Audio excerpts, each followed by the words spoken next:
So guys as you can see যে আমি এখানে হচ্ছে টাপে এন্ট্রি নিচ্ছি। ওকে, দেখতে পাচ্ছেন প্রিভিয়াস যে 3টা 4টা ক্যান্ডেল ছিল, ওকে, সেগুলো কিন্তু হিউজ বড় বড় ডাউন ক্যান্ডেল নিচ্ছে। ওকে, সো এত বড় বড় প্রেশারের পরেও, ঠিক আছে, ডাউনের প্রেশারে থাকার পরেও আমি এখানে আপ এন্ট্রি নিছি।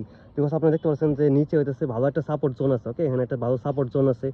সো আই হোপ মার্কেট এখন আপে যাবে। ইনফ্যাক্ট আরেকটা যেটা ওটিসিতে সাইকোলজি আমি খাটাই, সেটা হইতেছে যে এত বড় বড় কয়েকটা রেড ক্যান্ডেলের পরে, ওকে, অলওয়েজ যেটা হয় যে একটা গ্রিন ক্যান্ডেল হয়। ওকে, এখানে এত বড় বড় প্রেশার দেখার কারণে মোস্ট অফ দ্য ট্রেডার কি করবে, এখানে হচ্ছে সেল করে দিবে। ওকে, এখানে সেল করে দিবে, যতগুলো রেড ক্যান্ডেল হয়েছে, ভালো রকম একটা প্রেশার আছে। সো মার্কেটে কি করবে, তারা সেল করে দিবে। বাট দেন কি করবে, দেন ওডিসি মার্কেট হচ্ছে এটার সুযোগ নেয়। তারা কি করে, মার্কেটটা হচ্ছে একটুখানের জন্য আপে দেয় কম টাইমের জন্য। যারা একটু ট্রেড করে তাদের হচ্ছে লস করে দেয়। ওকে, আমি হচ্ছে ওই জিনিসটা সুযোগই নিতেছি, এন্ড এটা আমাদের প্রফিট হয়ে গেছে। আমাদের টাইম এক্সপায়ার হয়ে গেছে এন্ড আমাদের এটা প্রফিট হয়ে গেছে। আপনারা দেখেন যেখানে আমাদের ব্যালেন্স সাইড হয়ে গেছে।